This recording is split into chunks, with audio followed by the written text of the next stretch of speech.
Sério, que saudade que eu tava de apertar esse botão de foco. Eu tava de férias. Eu nem cheguei a comentar nas redes sociais do canal ou aqui no YouTube porque era pouco tempo, domingo já ia ter vídeo, só que tem uma nova editora de quadrinhos no mercado brasileiro, que é a Trem Fantasma, e eu passei uma tarde tão legal lendo os primeiros lançamentos dos caras que eu tive que fazer vídeo. Eu tô meio preocupado, assim, porque 2021 já seria um baita ano de lançamentos, assim, sabe? É muita editora, cada um lançando um título melhor do que o outro. Agora a Trem Fantasma tem uma lista, cara, que eu acho que faz inveja pra qualquer editora que tá começando, assim. Os caras têm Eduardo Risso no catálogo, pelo menos previsto, quadrinhos da Bonelli, clássicos argentinos. Eu tô muito empolgado. Deixa eu começar falando um pouco do formato das publicações. Olha só, eu tô comparando aqui com Homem-Aranha História de Vida, que é um formato americano em capa dura. E, enfim, sobra bem pouquinho aqui pro lado, né? As HQs, elas respeitam a proporção do formato da Bonelli, né? Dos quadrinhos que saem lá na Itália. E por falar em Bonelli, essas duas HQs, que são os primeiros lançamentos, são justamente quadrinhos italianos de um selo chamado Le Storie, que se propõe a lançar graphic novels fechadas, assim. É uma coleção da Bonelli que já acabou lá na Itália, foram 100 números, acabou até em janeiro desse ano, e aqui no Brasil ela sai em capa dura, com um papel pólen, e assim, é um quadrinho que dá pra ver que é feito com carinho. Assim, eu como colecionador fiquei muito feliz de pegar pra ler, porque, cara, olha só, primeiro tu tem uma guarda com esboços, né, então ficou bem bonito o HQ. Tem texto introdutório, tem dois na verdade, né, tem um do Giancarlo Manfredi, aqui no Mujico, e aí um pouco depois tem essa arte do Pedro Mauro, que é exclusiva pra edição brasileira, mais pro fim também. Tem esboços, tem extras que a própria Trem Fantasma produziu, então eles estão brincando aqui com uns easter eggs que tem no quadrinho, e ao mesmo tempo aqui uma biografia dos autores que participam da HQ. Então é uma edição bem bonita, assim, eu acho que eles mandaram muito bem, assim, é legal de colecionar, vamos dizer assim. Deixa eu já começar falando do Mujico. Olha só, ele vem com essa sobrecapa, com arte do Pedro Mauro, né? Ele é o artista interno, né? Um baita de um quadrinista. E o roteiro, como eu já tinha comentado, é do Gianfranco Manfredi, que, cara, é uma lenda dentro da Bonelli, né? Ele fez o Mágico Vento, o Face Oculta. Então é um cara que, inclusive, tem um carinho aqui do público brasileiro. Esse é um quadrinho de espionagem que se passa ali na época da Guerra Fria. E a gente tem um 007 russo, que é o Ivan Ivanovic, que não é o jogador do Chelsea. E ele estava preso, né? Era um preso político que foi resgatado pela KGB, né? Que é vamos dizer assim, o FBI russo. E eles têm uma missão pro Ivan, que é assassinar um mercenário que está vendendo armas se passando por um russo. Então, meio que a presença desse cara pode complicar a relação Estados Unidos e União Soviética. Então o Ivan tem que ir lá exterminar o cara de uma vez por todas.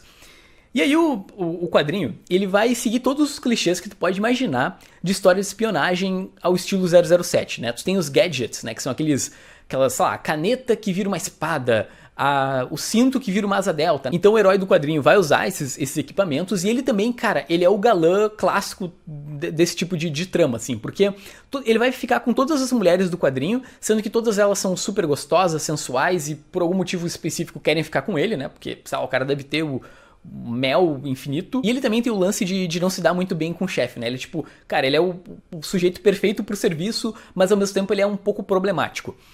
E vamos lá, assim.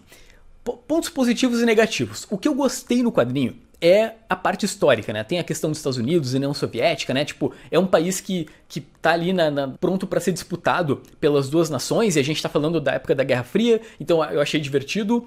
Mas o ponto negativo, pra mim, é o próprio Mujico, sabe? Que é o título do gibi, porque ele é um agente que eu acho que, tudo bem, ele é uma paródia, ele é pra ser esse clichê do agente secreto, mas, sabe, eu não vi esse clichê sendo subvertido ou algo do tipo. Pelo menos eu não sou um grande conhecedor de histórias de espionagem, né? Não é um gênero que eu gosto tanto. Só que chega em alguns pontos que ficou sem graça, assim, porque parece que ele não parecia que realmente seria um problema pra ele passar pelos problemas do gibi, sabe? Em nenhum momento eu senti medo que ele não fosse conseguir. Tem uma parte, por exemplo, que ele vai matar os inimigos, ele dá um tiro sorrindo, como um galã de novela.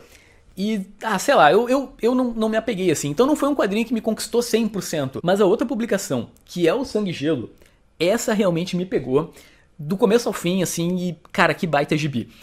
Vamos lá, tu já deve ter visto nas tuas aulas de história o General Inverno, que conseguiu derrotar Hitler e Napoleão, né? Porque em 1812, Napoleão estava invadindo a Rússia com seu exército francês e eles foram derrotados pelo inverno. Os próprios russos, eles iam destruindo as suas vilas, né, e os suprimentos para que o exército francês, quanto mais eles entravam no território, mais tu tinha um inverno rigoroso e menos alimento eles tinham para pegar, né? Eles não tinham como alcançar suprimentos nem nada porque os russos estavam destruindo tudo que eles podiam utilizar. E é nesse contexto que a gente vai acompanhar aqui um grupo de soldados sobreviventes que estão tentando voltar para casa.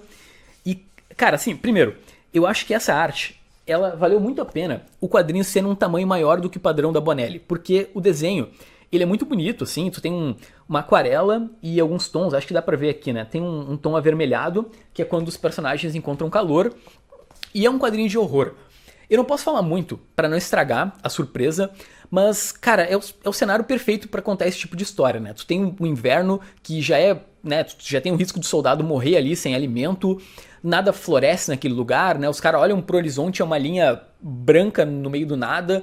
Então, eu curto muito histórias ambientadas nesse cenário. E também eu gosto que aqui tem um personagem que o cara, ele é um contador de histórias, né? Ele é um escritor. Então, ao mesmo tempo que tu tem a história acontecendo, várias vezes tu tem comentários dele sobre a própria história, sabe? Sobre a escrita de histórias. Então, essa metalinguagem foi bem bacana. Eu queria falar algo, mas eu acho que é melhor eu não falar. Embora esteja escrito aqui atrás, estraga um pouco, assim. Só precisa saber que é uma história de horror ambientada no gelo e vale a pena, tá? Eu gostei bastante, assim, é um belo de um gibi. Então acho que seja bem-vinda, Editora Trem Fantasma e ao mercado brasileiro de quadrinhos, parabéns, assim. Essas HQs, elas são disponíveis no site da Editora Trem Fantasma através de um programa de assinaturas, tá? Então tu assina, eles ainda têm muitos lançamentos programados e tudo mais, e é uma assinatura bimestral. Esse vídeo não é patrocinado pela editora nem nada, eu só tô realmente divulgando, né? Eles me mandaram aqui. Por mais que o Mujiko não tenha me encantado tanto, é um quadrinho que eu queria muito ler, porque é um trabalho do Pedro Mauro, que é um baita de um artista, né? Então se eu não me engano, até é a estreia dele no mercado italiano, mas eu posso estar errado. Eu acho que a essa altura pouca gente leu esses quadrinhos, mas se tu gostou, né? Se tu faz parte aí do clube de assinaturas, não deixa de comentar aqui, ou mesmo comenta como tá a tua expectativa para uma nova editora no mercado brasileiro, e eu realmente espero que esse vídeo tenha sido útil aí pra ti, tá? Tchau, tchau. Agora eu não sei muito bem o que eu vou fazer, porque tava de férias, aí não sei se eu volto a ficar de férias ou se eu faço vídeo amanhã, porque tem outra pauta. Ah, vamos ver, vamos ver.